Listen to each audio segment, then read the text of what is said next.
سلام على احلى واربع متابعين لقناه بسمة الحلويات. ان شاء الله تكونوا بخير وعلى خير.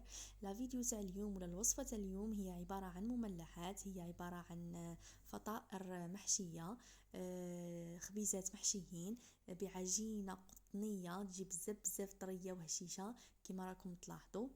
تجي هايله هايله هايله، وصفه بزاف بنينه.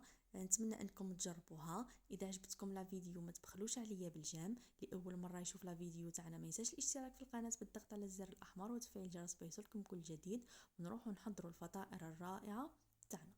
واش نحتاجوا؟ المقادير اللي نحتاجوها لهذه الفطائر هي 3 كيسان فرينه. ننخل الفرينه تاعي، نضيف معاهم مغرف تاع الاكل خميره الخبز، ومغرف تاع الاكل سكر، وزوج مغارف تاع بودره الحليب، زوج مغارف ونصف بودره حليب كما راكم تلاحظوا. ونضيف معاهم 4 مغارف زيت ما يعادل ربع كاس. هذه هي ندخلوا هذاك الزيت شغل نبسوها تاعنا الفرينه هذيك كما راكم تلاحظوا. ومن بعد نضيف معاها نص مغرف تاع القهوه ملح، ونصف كاس البن. اذا عندكم ياورت ناتور استعملوا ياورت ناتور.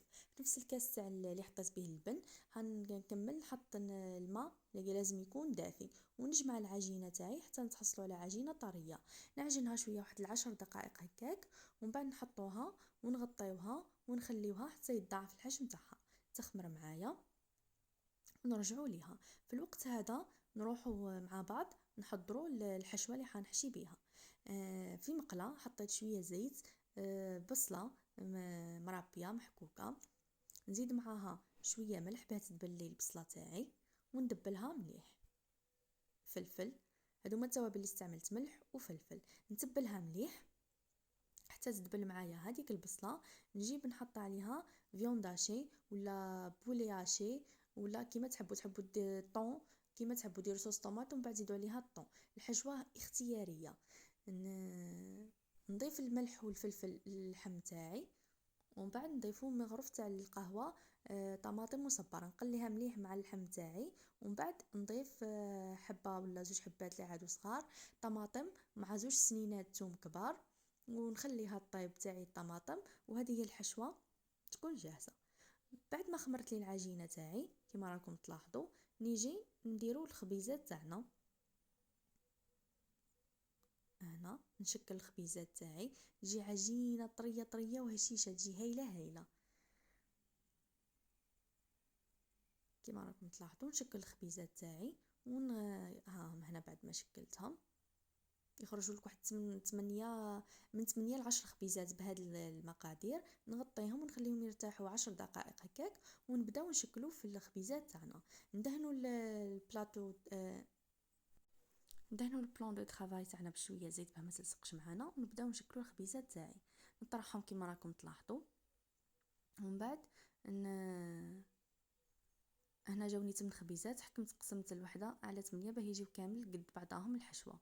نحشيها بالحشوه اللي كنت حضرتها كما قلت لكم. تحبوا بولياشي، تحبوا طون، تحبوا كيما تحبوا فرماج برك كيما تحبوا. حطيت هنا شويه زيتون وحطيت جبن، وحايد درتهم بالجبن نورمال وحايد درتهم بالجبن وزدت لهم بالجبن مبشور. نتوما الجبن اللي عندكم تحطوا سلايس، حطوا كيما تحبوا. ومن بعد نبدا نقفل كيما هكا كيما راكم تلاحظوا. نخرج العجينه لبرا ما ندخلهاش لداخل باه ما تجينيش معجنه، ونطرح كيما من فوق كيما من تحت باه تجيني متساويه. ولا كان جاتكم العجينه بزاف اقرصوها من فوق نحيو الزايد باه ما تجيكمش معجنه.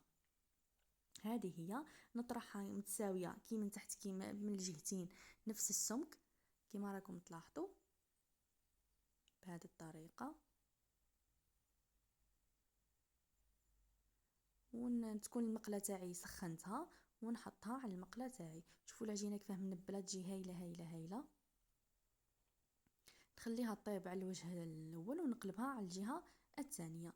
وهذه هي الوصفه اللي كانت معنا نهار اليوم. نتمنى انكم تجربوها وتنال اعجابكم، تجي بزاف بزاف هايله. وما عليا غير نقول لكم صحه فطوركم، صحه شريبتكم، ربي يتقبل صيامكم. سلام.